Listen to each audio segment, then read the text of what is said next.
সুবিশাল আকাশ এবং বিস্তৃত নীল জলরাশির দেশের একমাত্র প্রবাল দ্বীপ সেন্ট মার্টিন কেবল ভ্রমণ নয়, যেন সৃষ্টির রহস্যের সন্ধান।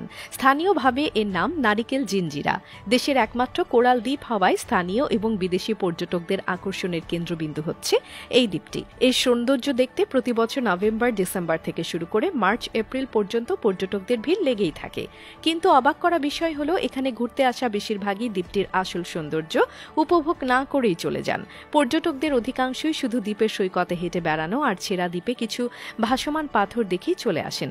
অথচ এই বিশাল সাগরতলের অপার রহস্য উন্মোচনের চিন্তা তাদের মাথায়ও আসে না।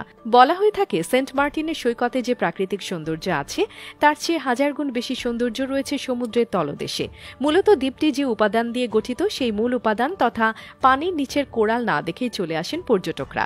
এমনকি কোরাল রিফের খাঁজে খাঁজে যে লুকানো সৌন্দর্য রয়েছে সেসব জানাও নেই অধিকাংশ পর্যটকের। বলা হয়, সমুদ্রের তলদেশে বিভিন্ন রঙের কোরাল, ঝিনুক আর রং বেরঙের মাছের ঝাঁক দেখলে পর্যটকরা মুগ্ধ না হয়ে পারবেন না। কিন্তু সেন্ট মার্টিনের তলদেশেও যে যাওয়া যায় বা স্কুবা ডাইভিং করা সম্ভব, এ ধারণা অনেকের না থাকায় এই অপার রহস্য মানুষের অজানাই থেকে যায়।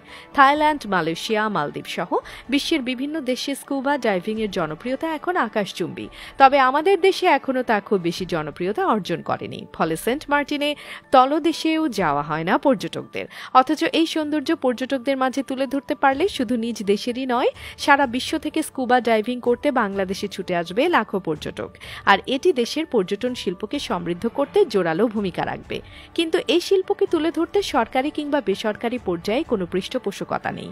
বিশেষজ্ঞরা বলছেন, সমুদ্র সৈকতে চলাচলকারী জলযানগুলোর অসচেতনতা আর পর্যটকদের উদাসীনতায় নষ্ট হচ্ছে সাগরের নিচের সৌন্দর্য।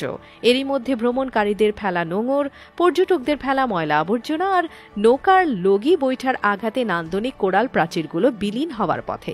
সমুদ্রের নিচের সৌন্দর্য যেভাবে বিনষ্ট হচ্ছে তা এখনই ঠেকাতে না পারলে নীরবে হারিয়ে যাবে অমূল্য সম্পদ। উল্লেখ্য, দক্ষিণের স্বর্গ নামে পরিচিত এই দ্বীপে দেখা যায় সারি সারি নারকেল গাছ, ঝাঁকে ঝাঁকে উড়ে চলা গাংচিল। এছাড়া সেন্ট মার্টিনের চারপাশ ঘিরে নীল স্বচ্ছ ধারার সাথে নীলাকাশের মিতালি যেন মিলেমিশে একাকার হয়ে আছে। সৈকতে বসে স্নিগ্ধ বাতাসে গা জুড়িয়ে নেওয়া কেয়া বন আর সাগরলতার মায়াময় স্নিগ্ধতায় মন জুড়িয়ে যায় নিমিষেই। আর এ কারণেই একান্তে সময় কাটানোর জন্য প্রিয় হয়ে ওঠে এই দ্বীপের মিষ্টি শীতল বাতাস। প্রকৃতি যেন দুই হাত মেলে সৌন্দর্য ঢেলে দিয়েছে এখানে। এত সব সৌন্দর্য মনে করিয়ে দেয় সৃষ্টির রহস্যের বিস্তৃতি। সেন্ট মার্টিন কেবল ভ্রমণ নয়, যেন সৃষ্টির রহস্যের সন্ধান।